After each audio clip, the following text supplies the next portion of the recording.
This morning, the park fire enters day 7. We have the latest from the front lines this morning as that blaze continues to grow and evacuations change. This didn't have to happen.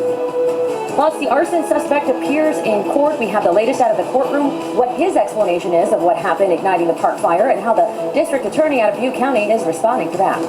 Then later, when they're in tears, you can't help but just have true sympathy. And volunteers in Butte County step up to help both people and animals. How they are giving some relief to people impacted. But this is the kind of shit that goes on every day in Gaza, right? Tuesday, you're watching Beirut. Live, local, yeah, if you live in Gaza or Syria, right? No place is safe. But Esau's going to get repercussions for everything he does. Somebody's house is burning. Okay, good morning, everyone. We have footage from the park fire this morning. We've been following the latest developments on this fire. Lots of evacuations have changed as crews are on the front lines continuing to battle this blaze. That smoke polluting the air as crews are trying to get a handle on it this morning. We have learned from CAL FIRE that the fire has grown somewhat, over 370,000 acres this morning. Containment also growing to 14%. So some good progress there. You can see the park fire now at 373,357 acres and 14% containment. Thank you so much for being here. We sure appreciate it. I'm Nazi Javid, and we'll get to our news in just a minute. We're catching up with some technical difficulties here behind the scenes. A lot going on this morning. We'll start, though, with Preston in the Weather Center talking about that North State fire. Fast forward a little bit. We've seen things quiet down significantly in this area, and this is probably that area where that 14% containment comes from. We're seeing things really get a good handle along that kind of southern stretch of 32, protecting communities like Forest Ranch to the best of their ability. The fire's right there on the edge, and it's hard to know exactly where that line is drawn when it comes to structures, but we have seen things quiet down a lot on that south flank of the fire, and that's been positive. We shift you now to the east edge of the fire. This has been a very active area, and that's what we would expect with those winds, right? We've had that south to southwest wind, so it's going to be wanting to move north to northeast, and that's definitely what we've seen for the most part. A lot of that red hotspot activity, that more recent action, and the mapping that you have here in white, that's at 373,000 acres. It's just a couple hundred acres different than the current number from CAL FIRE, so I'm not sure exactly where the discrepancy comes from, but that's where that active growth has been happening in those kind of overnight hours, and you definitely see some fire activity even overnight in a couple of those spots. Taking you to the north flank, this was an area of concern yesterday, right? You see those red hotspots indicating that, hey, the fire wanted to make another push towards 36 there, a little bit closer to Dale's Corner. So that's something that we saw, and that's why those evacuation orders and warnings in some cases were removed and then came back, because that fire activity picked up here in the northwest corner. And then, of course, more broadly across the western flank of the fire, notice we have a little less hotspot activity out there, and this is just kind of off a little bit further east of Red Bluff, but some of that action closer to, say, Dairyville has been a little bit quieter, so that is a slight positive. Now, we'll talk more about the fire weather for today. As we move throughout the rest of the week, things will probably get a little bit more difficult, but today's another maybe a half-decent day to get out there to get some containment. This game. Shalom. First and foremost, I'd like to give all praise to Yahweh, Ba'Hashem, Yahweh Shai, Ba'Hashem, Rakah Kadosh. Double honors the elders and apostles, a great millstone who are teaching this truth in sincerity. And a shout out to Akims out there in the four corners of the earth proclaim this truth. Rakah the Yahweh, Rakah the Yahweh Shai, Ba'Hashem, Rakah Kadosh, Brakatam. So here's what's going on. As we are in day 8, which I'll play the updated part as well, but multiple counties issued air quality advisories amid park fire smoke. Tehran, Shasta, and Butte counties have all issued air quality advisories due to the smoke throughout the counties coming in from the park fire that sparked in Butte County on Wednesday. The Air Pollution Control Department of Tehran County has issued air quality advisory for potential wildfire smoke impacts in Tehama County. APCD released a statement on Monday, July 29th, saying that the air quality in Tehama ranges from moderate to very unhealthy across the county. Air Pollution Control District of Shasta County sent out a press release Tuesday advising Shasta County residents to remain aware of potential smoke impacts due to multiple wildfires burning in Northern California. So it's kind of what's going on there, but this is it. It's 18% contained as of now, and over 389,000 acres, and many evacuations still remain, right? CAL FIRE has update on the park fire that this Wednesday, and it's grown to 389,791 total acres with 18% containment. The largest fire currently burning in California continues to grow thousands of acres per day while threatening multiple communities in the North State. So I think there was some here, so we'll play some of it. Area in the Mill Creek Ranch area, so that activity's taking place. Also, they're looking at working with branch 20 to where they're going to connect the control lines between the two branches. Again, due to the topography, terrain, very difficult to come up with a very easy solution to that. But they are working. As we work our way down, just above Butte Meadows, the slop that we had, spot we had a few days ago, 150, 200 acres. Continue to mop that up and put line and secondary line. That's been very challenging with the heavy fuels. Creates a lot of heat, and when we do get the conditions with the weather as it dries out, some wind, those have been challenging us with various spot fires. With so far the resources have been able to pick up and control before they've got any head of steam to them. Fire did cross late last night, Ponderosa Road, and we do have fire established into Mill Creek. Currently that is very socked in with smoke, so it's very difficult for our folks to be able to see inside there, and very dangerous for us to put firefighters directly into there because we cannot see what the main fire is doing. We were able to see through some imagery that there is heat buildup within that area, and we are monitoring that through the imagery. And due to the smoke conditions, we're unable to fly any aircraft to support that mission. So we're having to back off further and fall back to our contingency lines. That may end up being our primary lines if we cannot have the air clear and get in there. Or call the fire department, and we'll get a resource out there. The incident has affected our neighbors, our family members, friends, and local first responders. We continue to work hard to contain the fire. Offensive language has on my dispatch staff. They are running quite thin. Also, we had sergeants respond to the Ponderosa Sky Ranch area to contact the subject, who also refused to evacuate after he called our 911 dispatch center requesting a fire update. When we arrived on scene, we contacted Mr. Nicholas Ginn. When he was contacted, he initially provided our sergeants with his brother's name. The sergeants quickly discovered that So either way, this is ongoing, right? CAL FIRE says the fires continue to burn very actively in their Tuesday morning update. So I think there's some here. Yeah, a fire in Chico's Bidwell Park has now grown to 500 acres. This time lapse was taken from the Deer Creek Alert California camera between Chico and Paradise. This is a live look from the Richard Springs Road Alert California camera. Oh, that's an old one. This is northeast of Chico. It ain't 611 acres anymore, right? Nonetheless, though, this is what's going on as well. You know, so 18% contained. Nearly 390,000 acres burned. Yeah. Western food supply cut off by globalists. Learn why. The New World Order is doing everything they can to turn off the food. Why? So that way they can put, you know, the implantable microchip in you. Well, we're under economic attack. We're under cultural attack. We're under spiritual attack. We're under, our borders are being imploded. They're trying to start World War III. Yeah. This is a desperate, if you're big BlackRock and you control 80+% of the world, you're like, well, we'll just pass laws and shut down our competition, consolidate power, and then use food as a weapon to make people capitulate politically to our aims. And they brag how they'll use food as a weapon. They had the 1993-94 UN Summit on Food in Beijing, and they said, we'll use food as a weapon to control people. This is all stated. That's what's so frustrating, Mike, is that the enemy battle plan is public. It's not like I'm up here saying, oh, I think this is going to happen, and then it happens. I go, God, how do you know that? He's Nostradamus. We have their blueprint. There's nothing more frustrating than knowing the enemy blueprint that's total dystopia. We need to say no to it.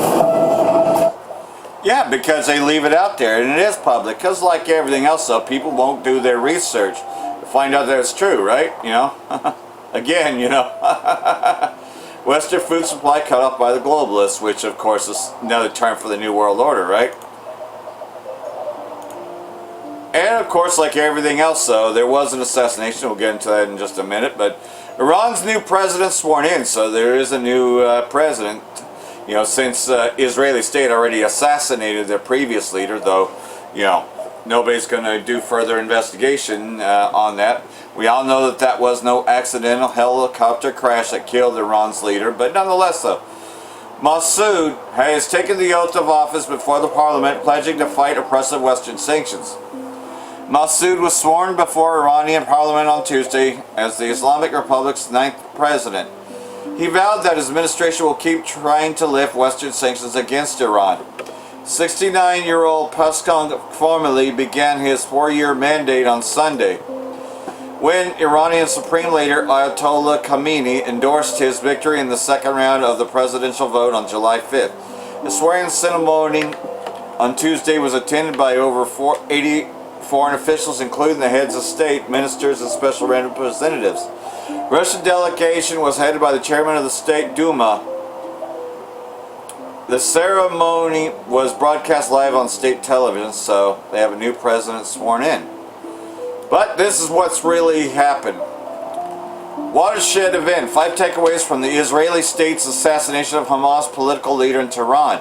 Yeah, they killed the Hamas leader on Iranian soil, so this is going to demand response. Hamas leader Ismail Haniyeh was assassinated by Israeli state early Wednesday morning in the heart of Iranian capital, Tehran. After attending President Massoud's inauguration, the details remain unclear, but it is widely thought he was killed by a precision drone strike at his residence. The world is watching to see whether Iran or its resistance of allies will respond, from what form it could take if so, and whether that would escalate tensions to a wider war. Well, like everything else though, when you kill somebody on soil, look at what happened to the Damascus embassy when they killed people in the Damascus embassy. That did provoke a war, so yeah, this is impending. Hamas leader assassinated by Israeli strike. Iran's Revolutionary Guard Corps confirmed the death of Ismail Haniyeh, the top political leader of Hamas, during an inauguration event for Iran's new president, who is based in Qatar. An Iranian security guard was reportedly killed at their place of residence as well. So, like everything else though, you can best believe this is... Alright, so we're going to go ahead and play some of this here. I mean, I think it would be foolish to try policies that have already been tested and failed. We saw in the governments of President Khatami, we saw under President Rouhani, while Agha Zarif was the foreign minister, that there was so much hope that was put in to the nuclear negotiation. There was so much hope that was put into... So, like everything else, though, you could see that, okay, he was in there, but he was just recently taken out by Iran. You know, and then you got all this building up as well. You got Israeli state bombing over there in Gaza as well. Or not Gaza, but Lebanon. So there's a lot of shit going on at the same time, so I'm going to go to Press TV Live, because that's the best way to get this, to get what's going on here. So we'll play some of the live stream here. I believe everything is related with his visit to the United States. I mean, Netanyahu, he was very desperate. He was not in good terms with the Biden administration, but after Biden was in a way blackmailed and asked to resign from running again for U.S. president, something has happened in the U.S. administration. And I think that Netanyahu this time, he got what he wanted from the Americans. I do not know if he has personally threatened Biden or his family, but something happened during this visit that Netanyahu had in the United States. And coming back to the speech that Netanyahu held at the U.S. Congress, his speech was very programmatic.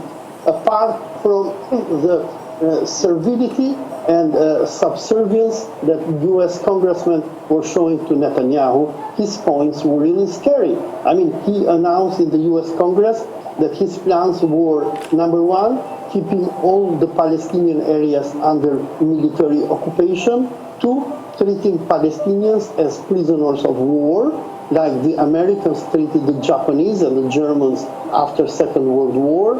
He declared that Israel had a plan to de-radicalize the Palestinians, which means he is going to build probably concentration camps where he is going to force Palestinians to renounce Islam and their Arab identity.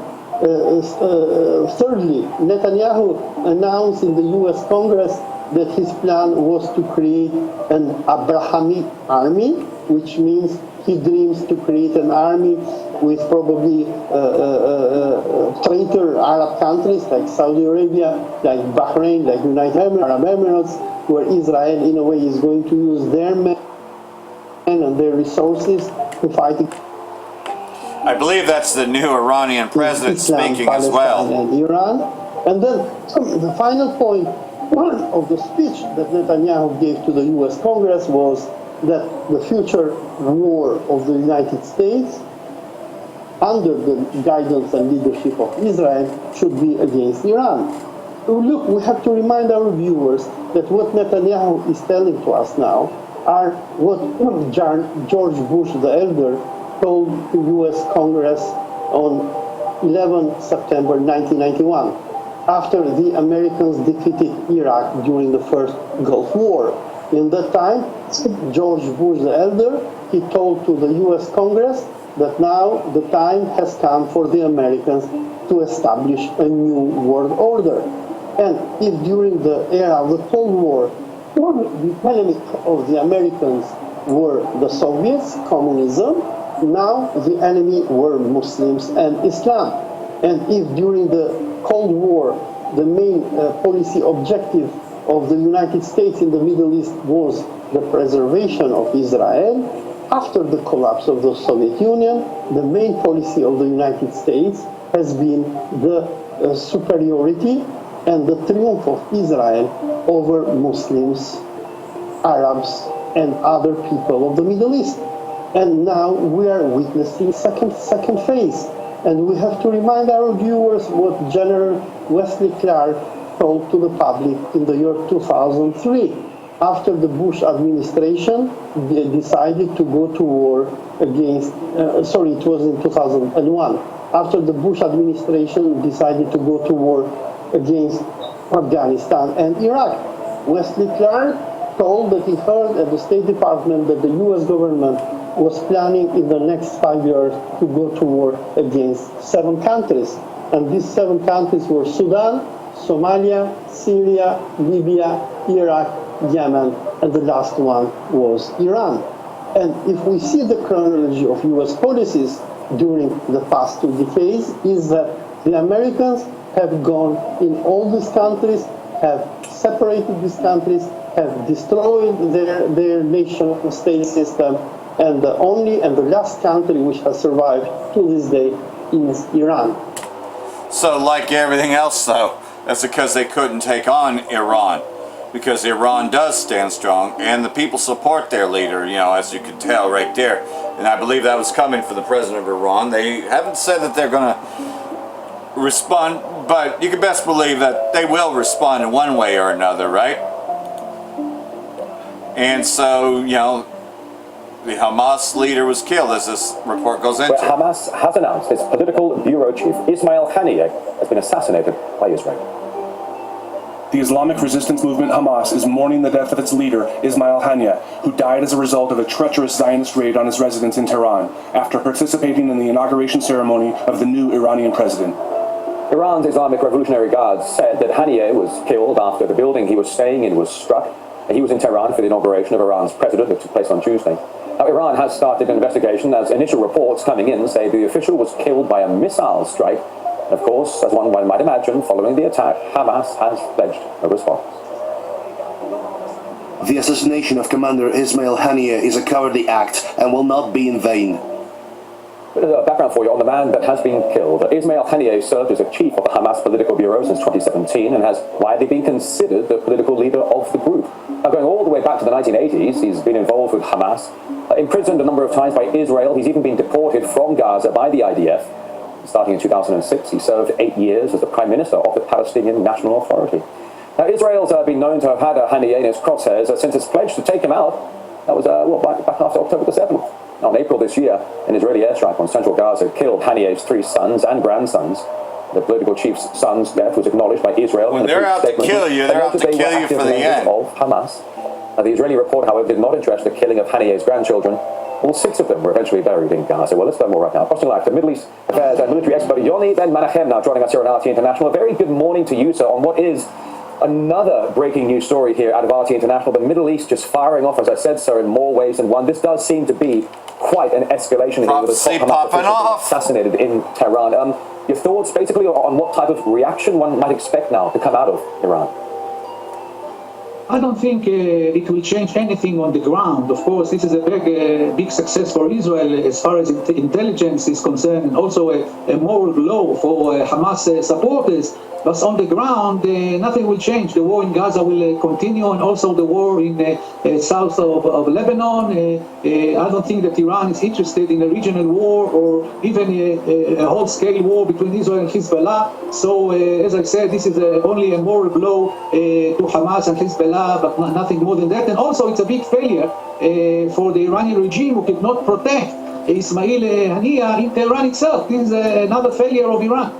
Well, yeah, I mean, okay, all right, fair enough. I mean, you call it a moral blow to Hamas, and you call it a failure on the front of Iran basically being able to secure this man. Now, obviously, he was there for the inauguration of the new president. That's going to be hundreds of thousands of people there in the capital, and yet somehow Tel Aviv still had the courage, the bravery, the audacity to go after this top Hamas leader at a time when all these people in Tehran are celebrating the inauguration of the new president. I mean, that's a pretty ballsy move, wouldn't you say? Of course, this showed the efficiency of the Israeli Mossad, who carried out this attack. And this is not the first time Israel assassinated high officials in the Revolutionary Guards of Tehran. Inside the Iran, Israel stole the nuclear archive of Iran from Iran and brought it to Israel, and also assassinated Mohsen Fakhrizadeh, the top scientist of the Iranian bomb. So this only shows that the security in Iran is not good enough to protect its own people. Well, I mean, okay, Yoni Ben, we'll go with that for now. I mean, so like everything else, though, Mossad operation, and indeed, they can assassinate, they can kill whoever they want to. I mean, you want to know who killed your president or whatever? It was Mossad. It was the Israeli state, because Benjamin Netanyahu does run America, and so he's the one that told Biden to step down, and he's the one that told Kamala Harris to rise. The Israeli state, the least of flock, is the one that's drawing everyone in, aka Babylon the Great. Iran announces 3 days of mourning following the assassination of Hamas leader Haniyeh. Iran announced 3 days of national mourning for the assassination of Hamas leader in the country's capital, Tehran. So, leader vows to avenge blood of dear guest. Haniyeh warns Israeli state of harsh punishment. So there it is. Alright, so you can expect a response within the next few days. You know, they're just, for right now, going to do the mourning thing. But, best believe it's going to pick up. But things are picking up here between, Hezbollah and the Israeli state, as the Israeli state also went after Beirut. A deadly Israeli strike took place on Tuesday in, you can guess it, Beirut. The IDF says it targeted a senior Hezbollah commander, saying the group had crossed a red line. Well, as a result of this attack, 3 people killed, over 70 were wounded.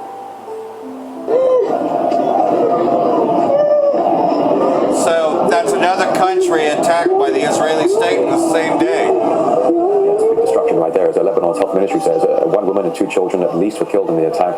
The strike sparked condemnation from Hamas, the Houthis, Iran, and Lebanon. In response, Hezbollah announced the launch of a barrage of kamikaze drones towards Israel. And all this comes just 3 days after an attack on the Golan Heights where 12 kids were killed. And Israel blamed Hezbollah and claims the attack on Beirut targeted a senior commander of the group.